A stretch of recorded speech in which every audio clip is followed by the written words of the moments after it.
Phil Washington. Sorry. Yeah, go ahead. M-I-C-H-A-E-L, and Sheehan, S-H-E-E-H-A-N. Okay. Phil Washington, then CEO. Sylvester? Sylvester Lavender, CFO for Denver Airport. Spelled S-Y-L-V-E-S-T-E-R. Lavender is spelled L-A-V-E-N-D-E-R. CFO for the Denver Airport, yeah. Okay. All right. Phil? So first of all, I want to acknowledge our DEN team, our senior team that are here, and also thank all of you for coming today as we talk about the Great Hall completion and completing what we started several years ago. What we'll do is sort of go through a presentation and then get to questions as we move forward. But you met my co-presenters.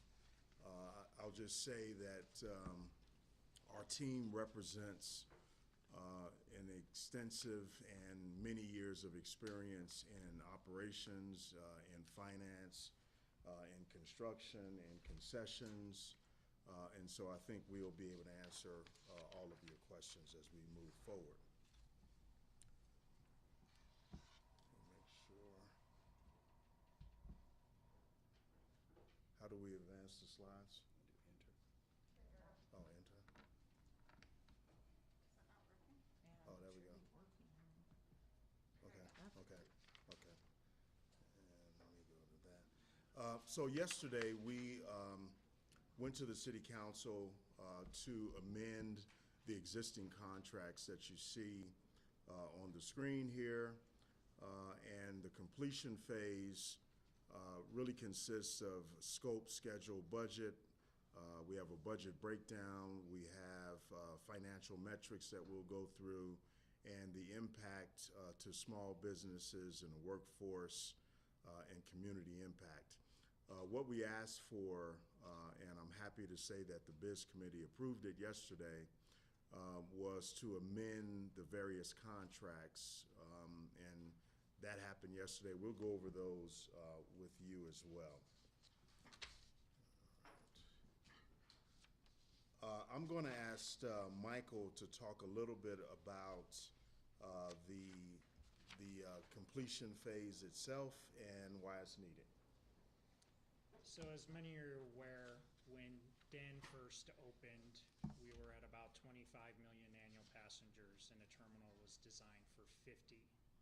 Pre-pandemic, we were at 69 million annual passengers. Moving into 2022, our traffic projections are projected at around 70, just north of 70 million annual passengers. So DEN is growing. And really now's the time we feel to really seize this opportunity and move forward with implementing this project. It's only going to get more expensive and take more time the longer we wait. We have the right team mobilized here to really finish what we've started. So that's really a big part of what we're proposing here. Mm-hmm. And let me just also mention, Michael mentioned that the airport was built for 50 million passengers. 50 million passengers, 69 million in 2019. I like to say that this is the same airport but more people.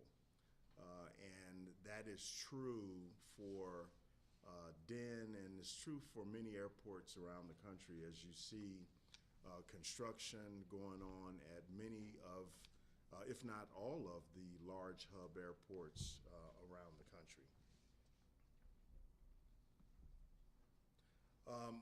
We, as you know, have finished phase one. We started with phase two in July, and what we'd like to do is just do an overview of both those phases. So I'm going to ask Michael to do an overview. And Michael has been the project manager. He's done a fantastic job as a project manager for phase one and going into phase two as well. So phase one, as you can see on the screen, it's that center section of the terminal that was originally renovated. We expanded our floor plate in and out. We added new restrooms. We added new automated self-bag drops, 86 in total. And with that, we relocated United and Southwest, our two biggest airlines, which is the majority of our passenger traffic, into that new space, all ahead of schedule. And I'm proud of that because keep in mind, when we took over this project from the former developer in March of '20, we only changed out the conductor of the orchestra. And to me, that's a key analogy because keep in mind that conductor of the orchestra doesn't actually self-perform any of the work. We kept all the subcontractors the former team had here. 99% of them stayed on. The same mechanical, the same electrical, the same fire protection. And we rebooted this project. We re-baselined it with them. Our completion date is actually today, December 16th, which we hit on November 1st last month, a month and a half ahead of schedule. We are under budget. Now that savings will be invested into this terminal. Every dollar, it goes into phase 2, so there's no money to give back at the end of the day. But we met our expectations and we got those two biggest carriers in and operational into their new space on November 10th. So we're really excited about our accomplishments, and that's really been the building blocks for what we're bringing forward. With that, I do want to mention, before we go forward, we are under construction for phase 2, as you all know. We started that this summer, that northwest corner checkpoint. That will be a new state-of-the-art checkpoint, and our target for that is to be complete and have that new checkpoint operational in Q1 of '24. Here's a couple photos of our finished space. The one photo almost looks like a rendering to me on the left. That's our finished product, which we're very proud of. And then to the right is the new ticketing lobby before we opened it to passenger traffic. So the proposed Great Hall completion, what are we proposing with this next step? We're proposing to finish the security checkpoint on the east side, implement the full vision, remove the open checkpoints from level 5, no more south, no more level 5 north checkpoint. This would build out the east side, and with the new technology, it would increase our passenger throughput per hour by more than 60%.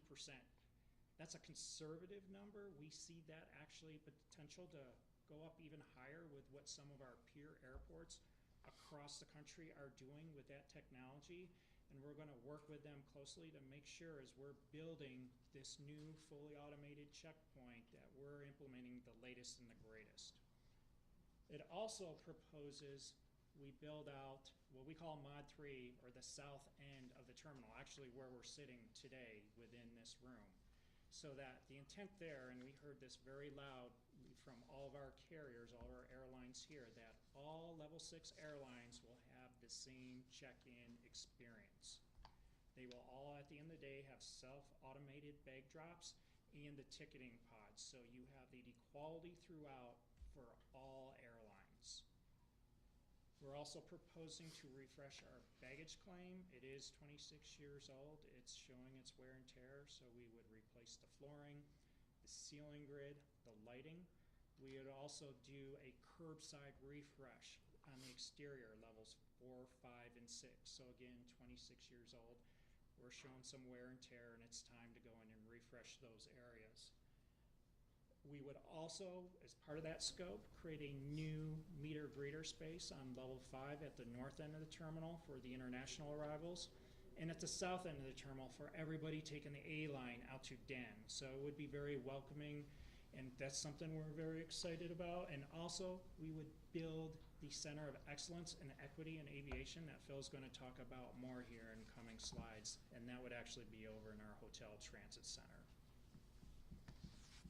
So here's a 3D model of what we're proposing to build. The one thing I would note is there is no Great Mall concept. There is a great opportunity for concessions. Keep in mind all those concession opportunities are pre-security, all within the terminal just as much, and all open to the public with this concept.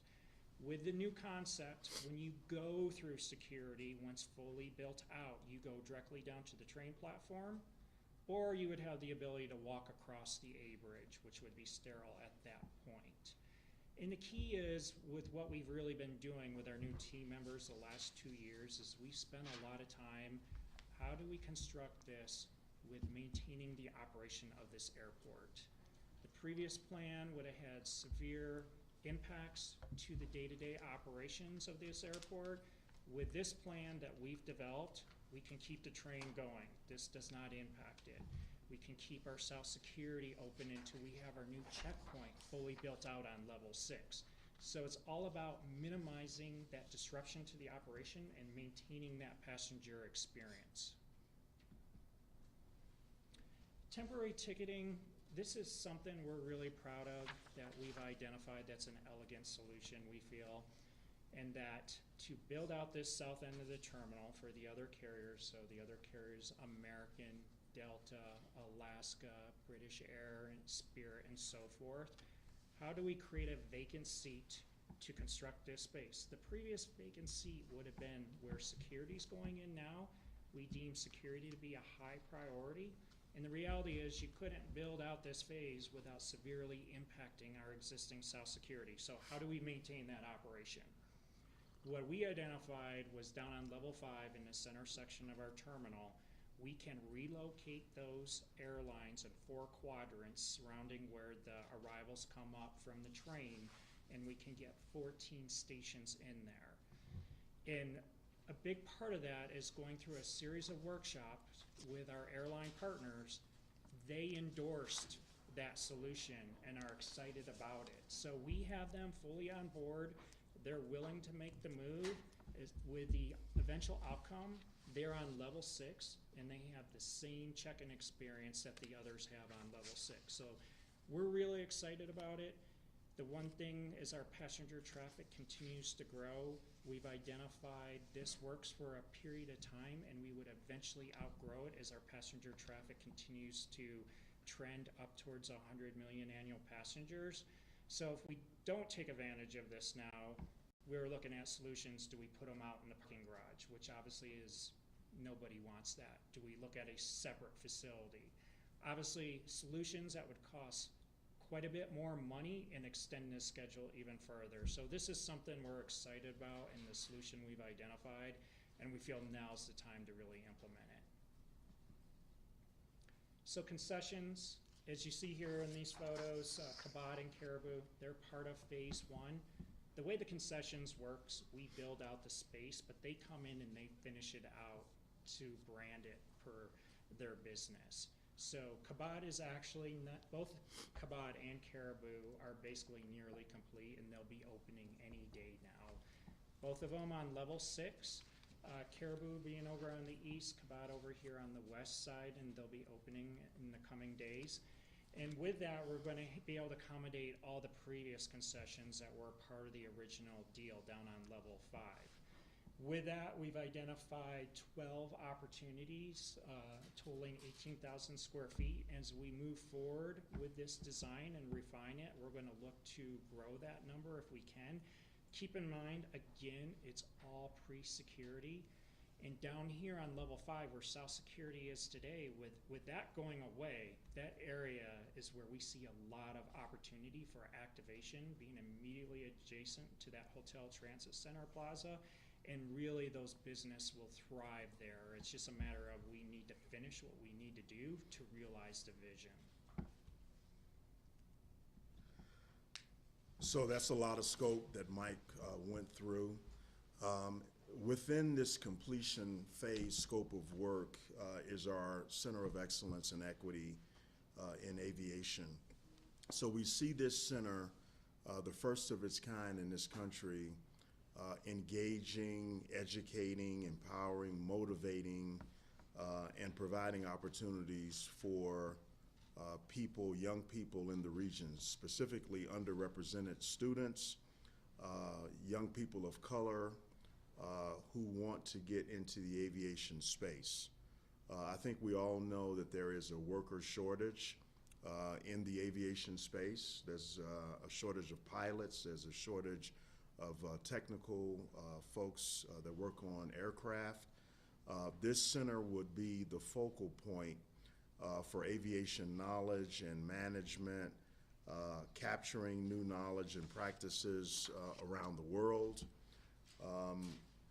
finding worldwide aviation best practices as we and disseminating them throughout the industry. Looking at adapting technology, new technology systems, and studying new technology, researching aviation technology, and of course providing training and guidance to our employees here at DEN. And when I talk about our employees at DEN, I'm not just talking about employees for DEN. I'm talking about employees that work out of here in the janitorial occupations, security guards, concessions, employees, exposing them to the aviation industry and bringing them on and explaining to them the opportunities in the aviation space. I want to go over some of the small business development impacts. This is jobs, jobs, jobs, actually. You can see some of the participation on this slide: 18% construction, 35% design, and so forth. You know, there's been several questions around whether we should bid out this work to a new contractor. That's been talked about. In this case, we believe that the contractor continuity and the need to not demobilize the current contractor is very, very important. And so while we talk about small business development impact and the prime contractor and not bidding the work out again, one, I'll say it will be about 18 to 24 months if we did bid this work out again, and it will probably cost us about $100 million because of the things I just mentioned of demobilization and that sort of thing. But having said that, there will be huge packages that will go out to, that will be bid out to do a lot of the work that's within this completion phase. For example, the Center of Excellence will be bid out to a separate sort of contractor, and my hope is that it'll be a minority contractor to build out various portions of this completion project. So we see this as an opportunity to save money, keeping the same contractor on board. A little bit about the workforce development impact. I mentioned jobs. 6,500 jobs. This is with the construction piece of the completion phase, 6,500 direct jobs, 500 indirect, 1,300 induced jobs.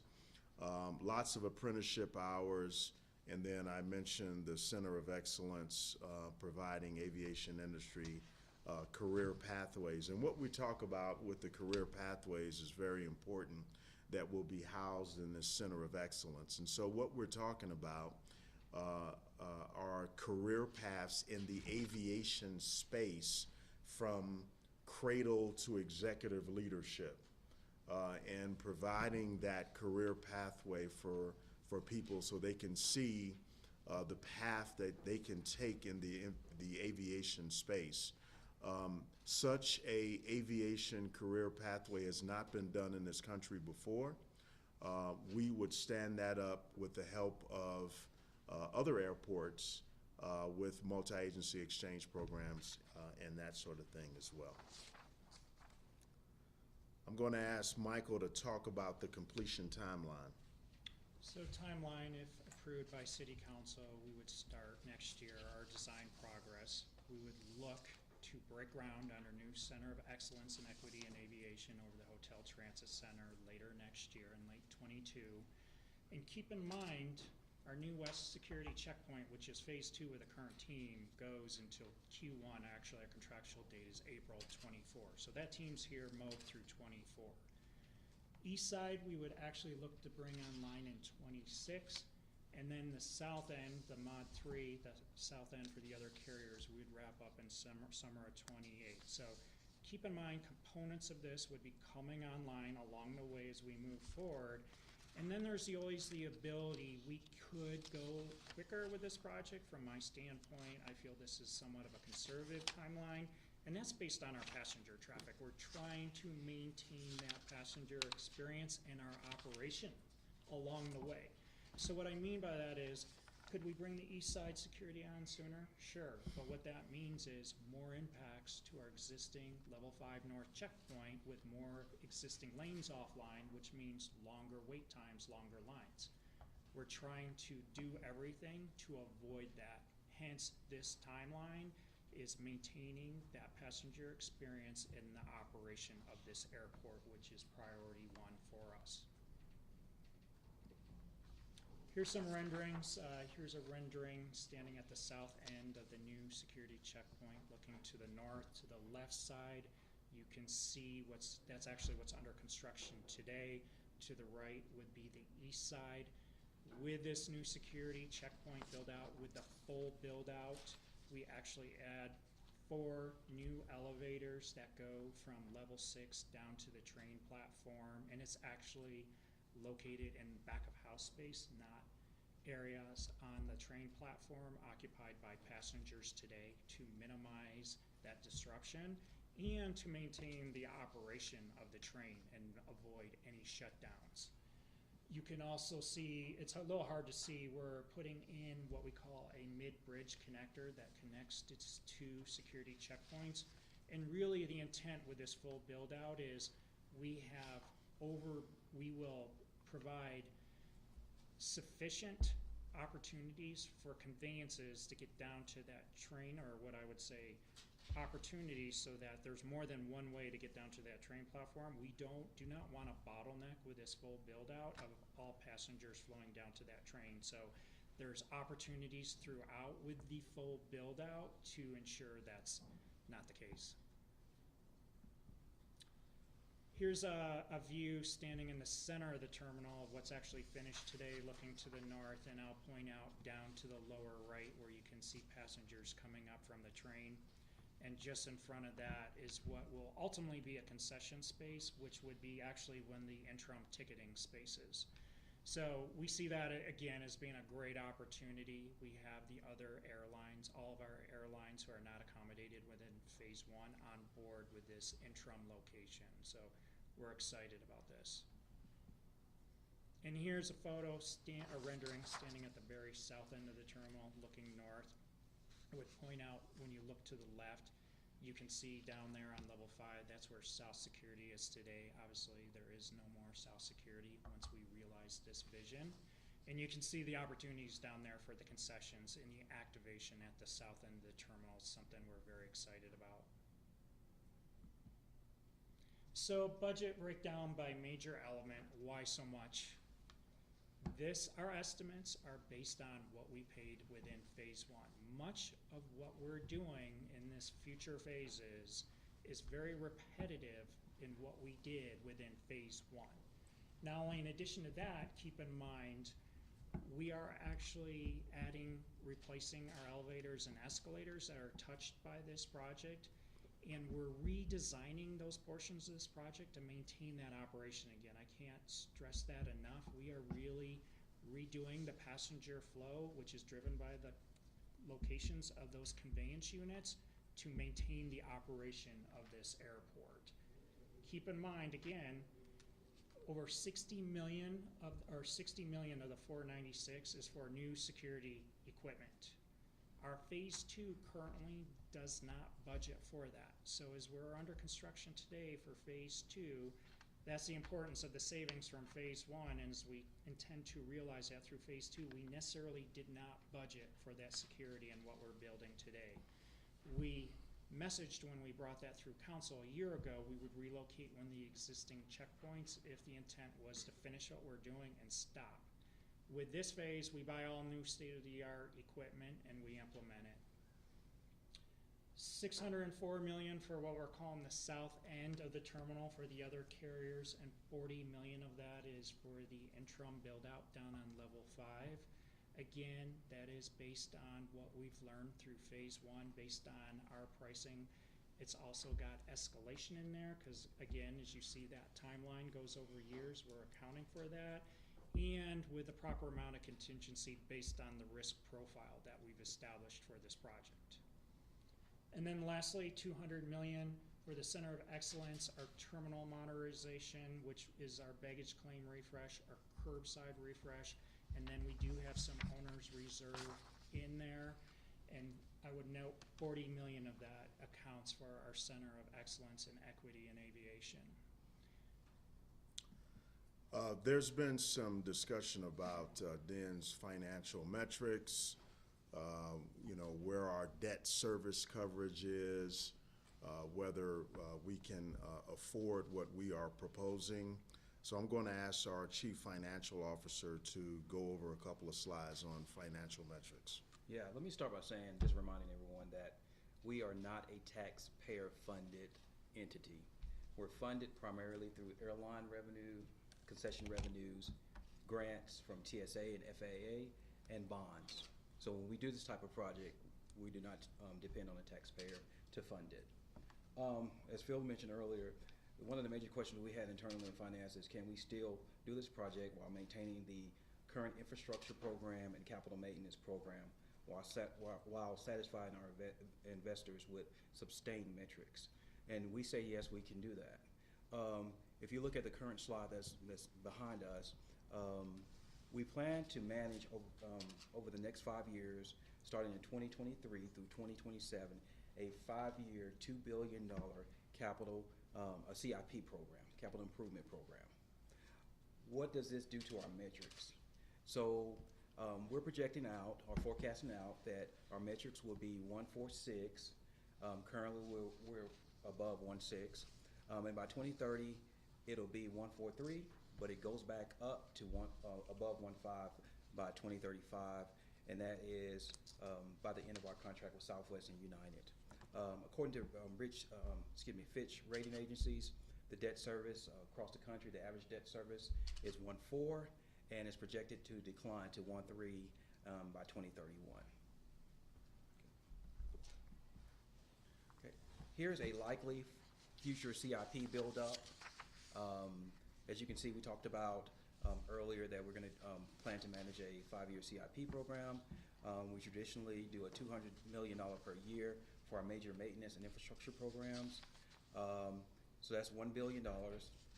Then we have the Great Hall completion phase of $1.3 billion, and then we have other major capital projects that we have not identified as we are putting together the next 5-year CIP as we speak. So total future projects, $2.6 billion. We're projecting that we're going to have savings from the Great Hall completion phase of about $200 million, and then potential infrastructure bill proceeds of $400 million that Phil will talk about in a second. That equates to about $600 million in savings that we're expecting from over the next 5 years, and we can manage to a bond-funded 5-year CIP of $2 billion. There's been a lot of talk about the federal infrastructure bill. We were happy to see the bipartisan bill pass.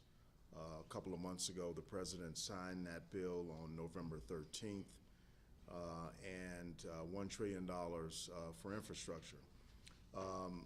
What that means for us, as you look at this slide, $25 billion is in that bill for airports.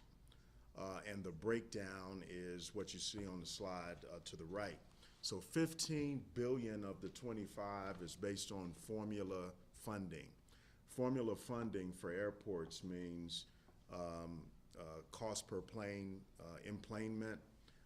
It in effect means how many people land at this airport, how many planes take off and land at this airport, and it's formula based, if you will. The fact that we are the 3rd largest airport in the world, just a couple of weeks ago, we are in a very, very good position when you think about that the federal formula funding is based on emplanements.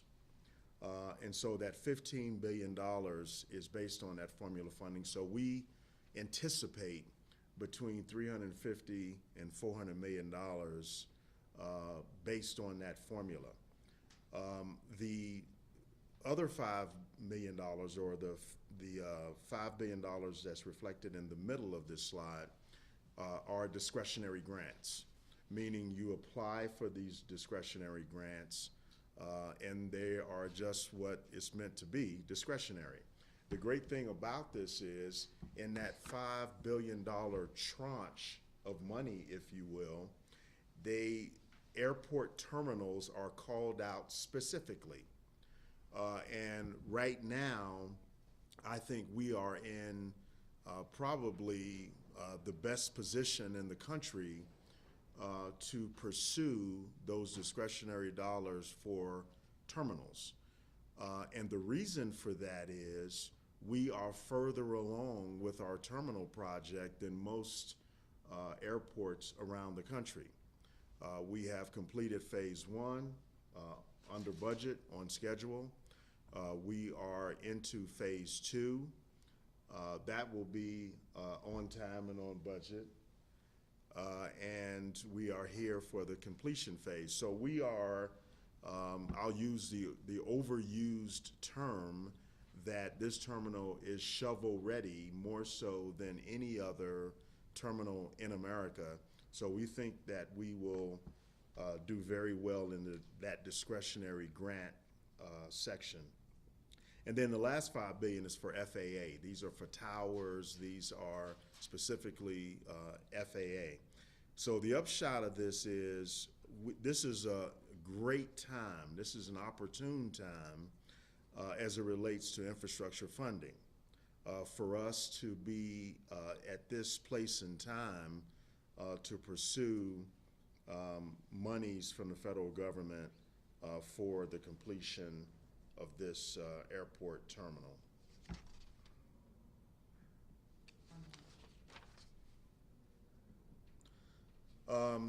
The completion amendments, this is what we have asked the city council. Next slide. We have asked what you see here, that these amounts of money be added to the existing contracts. $900 million for the prime contractor, Hempsel Phelps, $50 million for program management, program support $50 million, design $100 million. And so these are the amounts that we have asked the city council for. The next slides are just detail of all of those that kind of lay out what the scope of work is for each contractor. It lays out who the subcontractors are on each component of work. Next slide. And again, more detail there.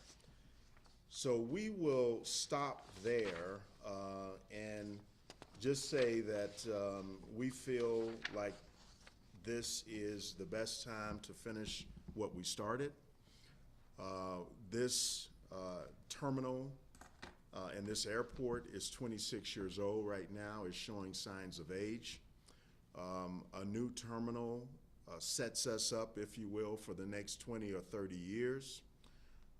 And we are anxious to complete what we started and provide an enhanced level of customer service for our passengers. So I'll stop there, and maybe we can take some questions. Yes? So, your predecessor, all through late 19 and 2020, made very firm assurances to the city council that, hey, we're going to hold the line at $770 million. This is where we're going to be cutting back on track. What's the difficulty in the public conception, or is that something that weighed on you, that, hey, your predecessor made these assurances, and we're coming back saying, hey, just kidding, we want another $1.3 billion? I'm a firm believer that when you have an opportunity to finish a job, you do it right. You do it right. What we're doing here is doing it right. There is going to be more passengers. I mean, the passenger volume is only going to increase at this airport.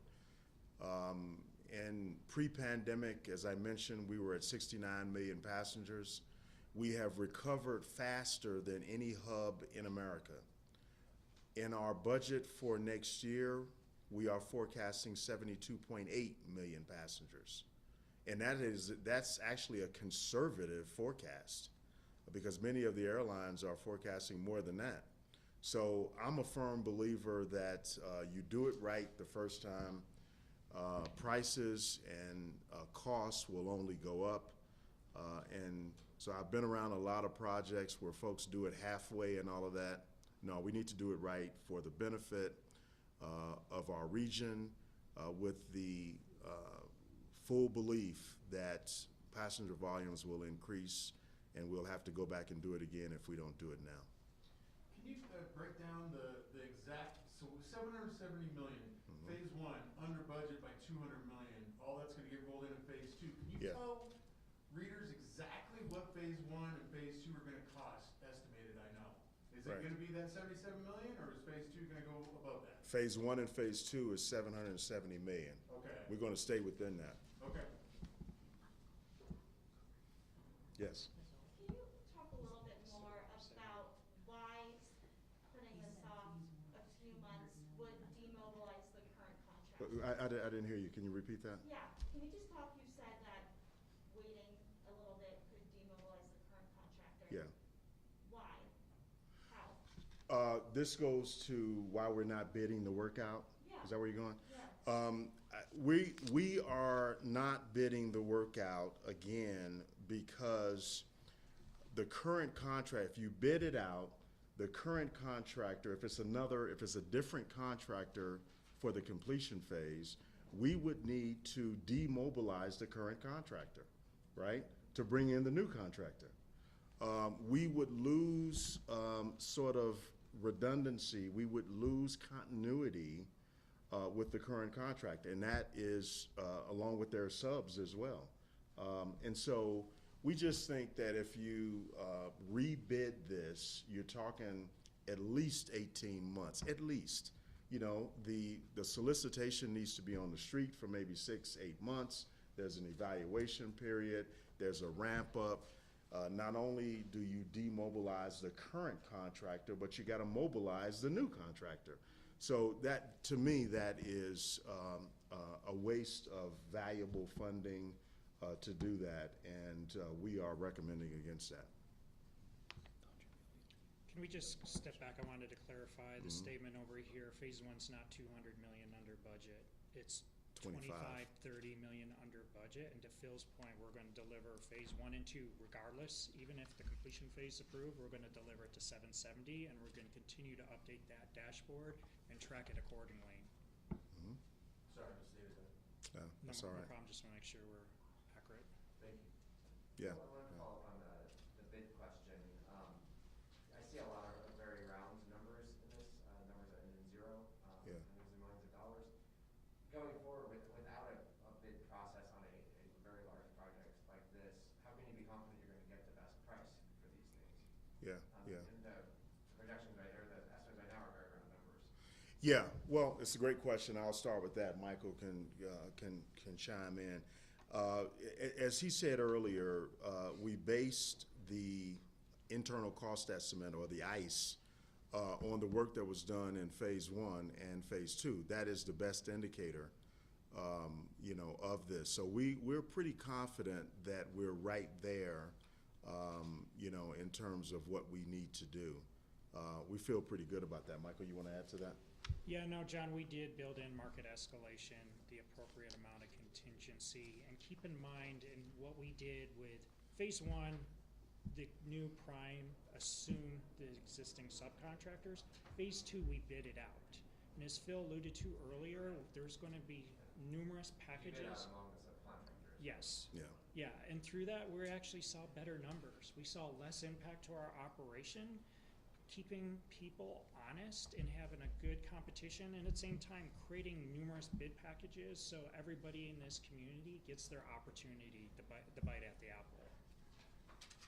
So the business committee yesterday approved 1.1 billion. It sounds like the total project is going to be 1.3 billion. Tell me a little bit about that other 200 million that needs to Yeah. be bid out separately, needs approved by council separate. That's what the Center of Excellence is based on. Can you go into that? You wanna go there? Between the 1.1 Yeah, so we have some direct costs we cover ourselves on any project. To the point of your question, our project budget is 1.3 billion for what we're proposing. We have quality assurance that we typically engage separately. It doesn't go through one of those 4 vendors we're taking through city council. We pay directly. We pay for permits. We pay for waste disposal. There's numerous fees. We pay directly. We have 1% public art. It doesn't, not all the 1.3 billion would go through those 4 vendors. And keep in mind, that is our not to exceed. If we can drive down that cost, which is our full intention, and build this for less, we will give it back to our CIP. We will only spend what we need to spend to build this. And I think the other part of this is that we may realize more federal dollars than we are anticipating as well. We are conservative with the federal funding contribution. I fully believe that we may realize more than that.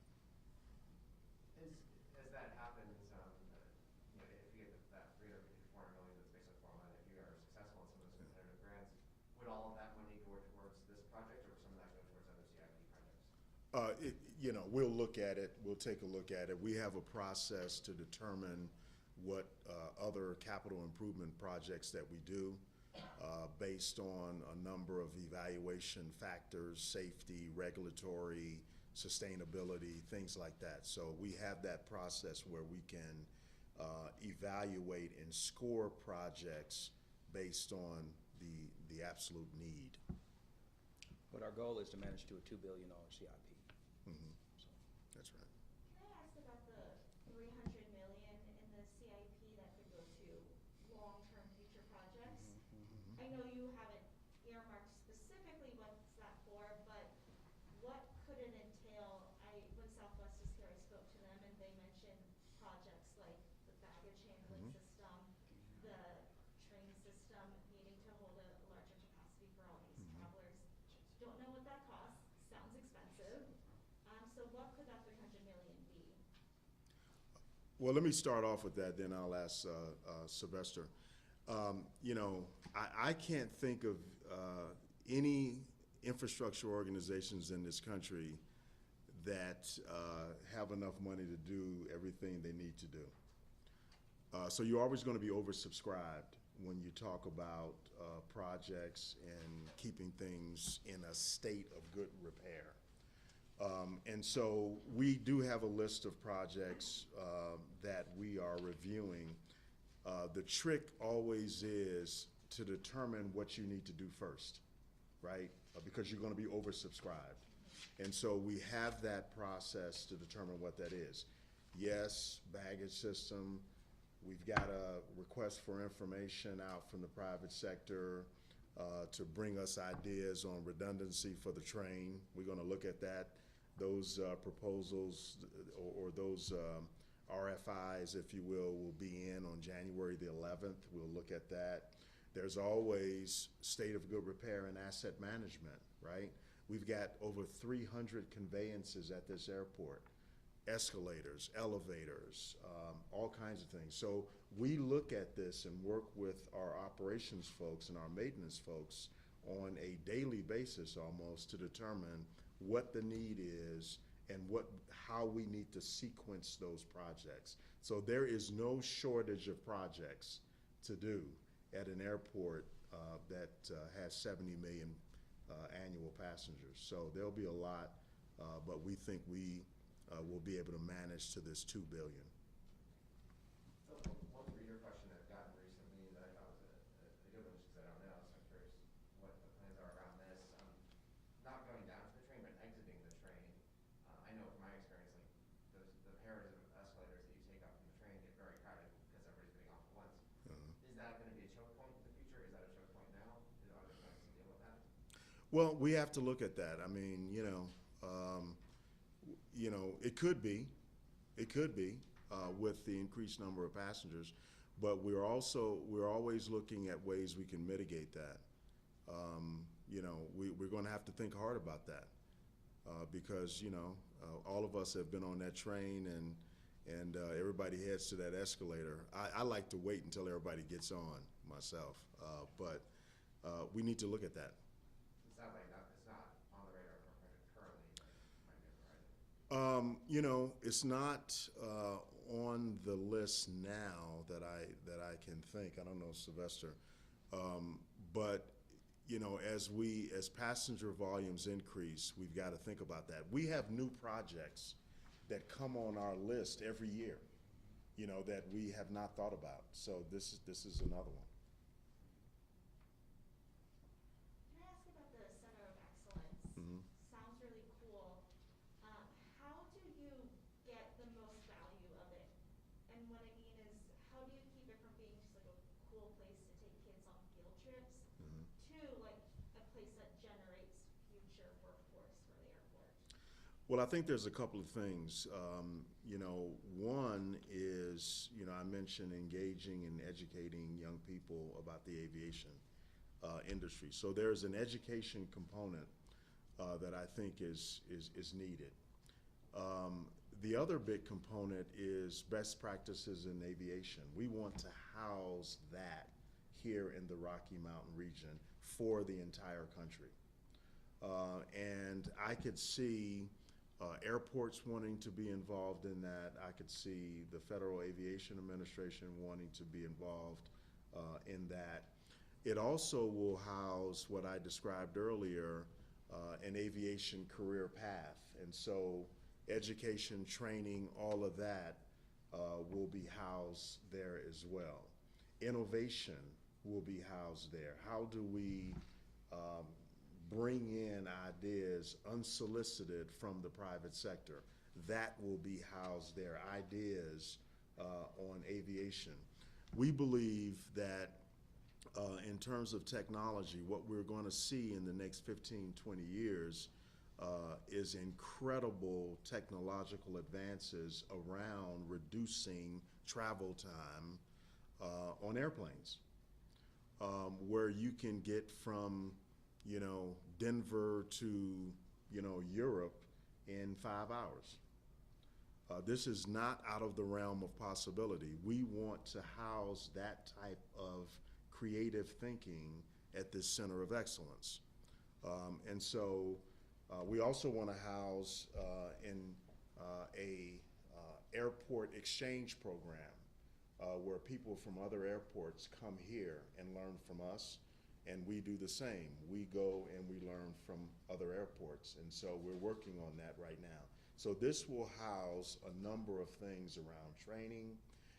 It will house guest speakers in the area of aviation from around the world, and we may even, you know, host the media in there on occasion, right? Who are you looking towards for inspiration? Since would be the only one Yeah. in the U.S. Are there other models? There's others. There's centers of excellence in biomedicine. There's centers of excellence in healthcare. There's centers of excellence in different parts of the world. We will look to them for best practices.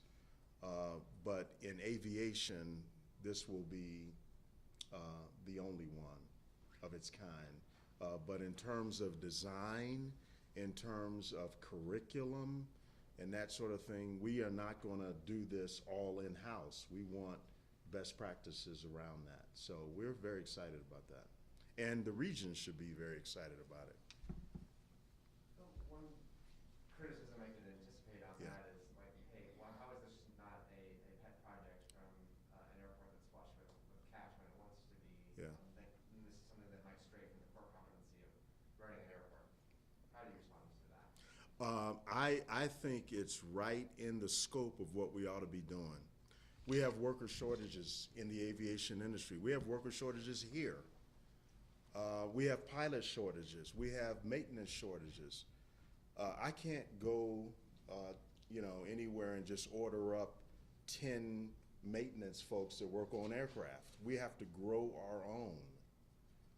And so when people say, hey, listen, this is a pet project or this Center of Excellence, they are unfamiliar with the need to actually grow our own in this industry. But you have an airport, not an airline. Yes, but the airlines will be involved with this center of excellence. And so as we start talking about, in order for this airport to run, the airlines have to be successful. And so we see this as really thinking really out of the box on how we can grow our own in this industry. I think if we don't do this as an industry, then we are going to be faced with tremendous shortages in the aviation space. I mean, it's coming. We see it right now. I'm old enough to remember, you know, trade schools and doing things like trades in high school. We don't have that anymore in our school system. And so what we're talking about now is growing our own in this space and being responsible to the aviation industry, and also providing opportunities for young people that are not thinking about aviation, or they might be thinking about it, but they don't know where to go. What would the operating costs of running such a center be once you do build it? We have to determine that. We have to determine that. But, you know, again, just like what we're proposing right now with this completion phase, we will do that center the right way. So next week's a holiday week for travel. You got any early projections on the numbers you're going to see next week based on what y'all saw for Thanksgiving? Any parking issues, anything new that you're rolling out to handle with the crowds? Our operations chief is here. I'll start, and then he can clean up after me. Thanksgiving worked out well because of our operations team and our maintenance folks. I think we'll see the same kinds of crowds. We have, the last time I met with the media, I talked about how we were going to construct 4 new security lanes, and I said then that we would do it by Christmas, I think. We did it, long before. We finished it before Thanksgiving, actually. And so that helped us. The partnership with TSA helped us. They brought in K9. We built 4 additional lanes. So I think, the numbers will probably be similar. I don't see an issue with parking. Pikes Peak will be open. So we're hoping for the best.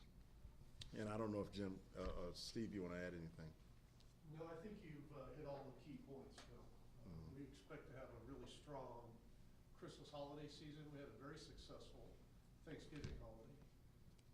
The additional lanes at security that Phil spoke about, we've got in place. We have an incredible partnership with our TSA. They brought in additional resources and support. The K9 teams are going to be fully deployed to help us process customers. We expect a good seamless experience. Yeah, to the extent that there was a complaint over Thanksgiving, it did go very smoothly, better than anticipated by a lot of people. Yeah. Even Cop Fire gave you guys a shout out. We got that on a loop.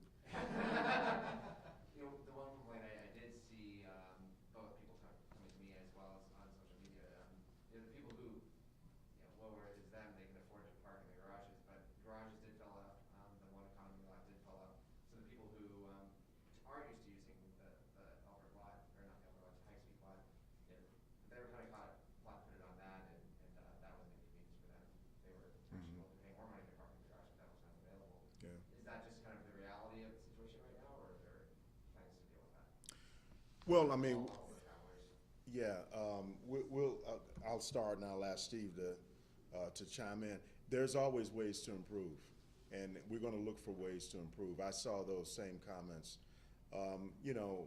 It's not just parking. Obviously, it's encouraging people to take the A-line out here. It's doing all of those things, but we'll look to improve as best we can. Those lots being open those outlying cheaper lots being open are very important. The issue there was we didn't have enough shuttle drivers. So what we did was we really amended the contract to say that, you don't necessarily have to come in here with a commercial driver's license or a CDL. We will hire you without a CDL and train you to get that. And so that's one big revision we made. The other is we brought in smaller buses, like cutaway buses that did not require a CDL. So we're doing things like that to really make for a smoother operation. I don't know if you want to add to People that. also need to anticipate that if they are parking in the Pikes Peak lot, Yeah. that they need a lot of extra time to get there just because of reduced shuttles. Yes. So actually, the service levels at Pikes Peak and Mount Elbert will be really strong. We still have some capacity issues that we're trying to open up East Economy and get the additional lots open.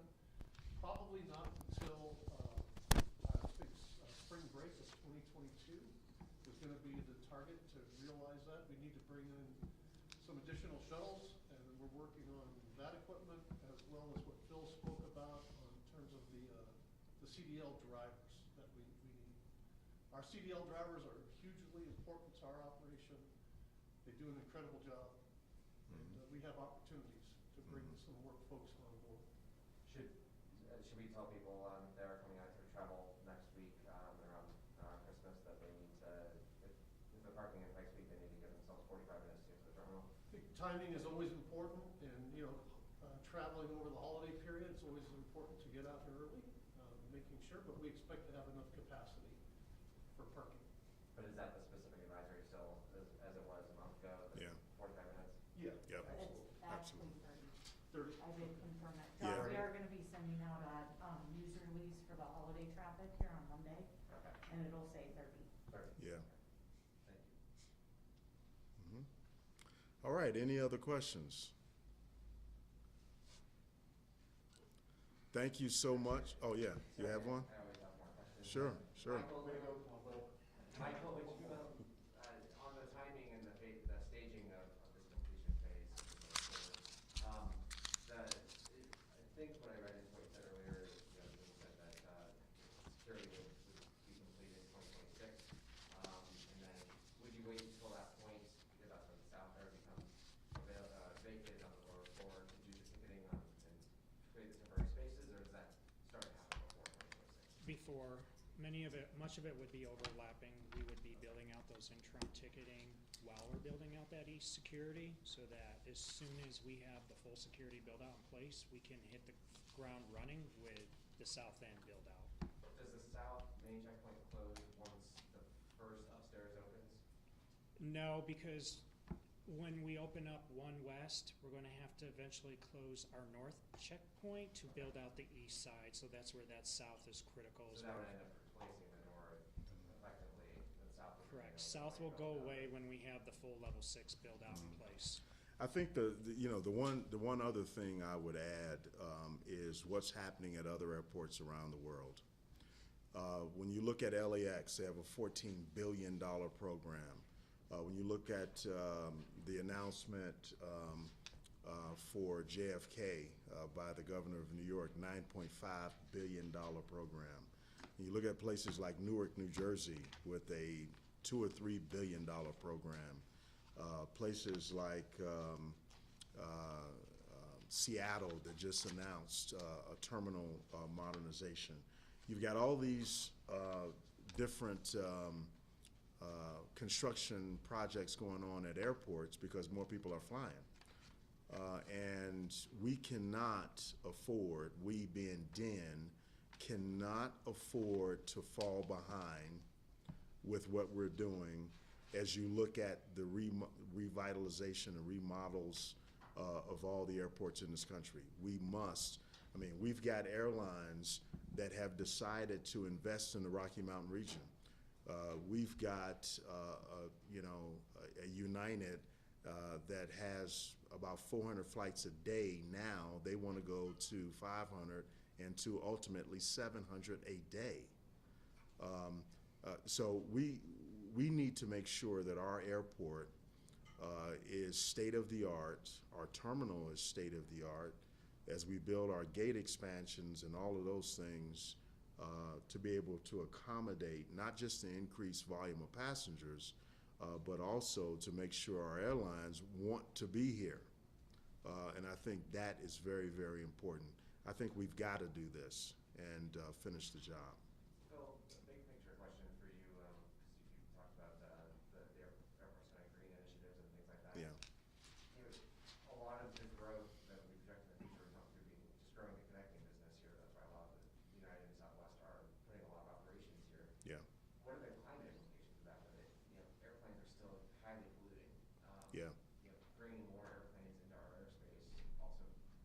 costs a lot more Yeah. gas. Mhm. What's the industry outlook for that, and what gives you confidence that that's not gonna be Mhm. a bad climate thing for us? Well, this increased volume is already starting, we know. But at the same time, you're seeing one airline do a flight with sustainable aviation fuel. So I think what you're seeing is increased passenger volumes, but technology advancing faster in some cases than anybody anticipated. So I think what you're going to see in terms of that increased volume is the need for technology to advance even faster than it's doing now. And so we have said we want to be the greenest airport in the country, in the world. And I think with our center of excellence, when we start talking about climate change and we start talking about transportation as the biggest offender, of carbon and all of that, I think what you'll see is people in airlines wanting to come here to test their technology. All right. Well, that wraps us up. Thank you, everyone.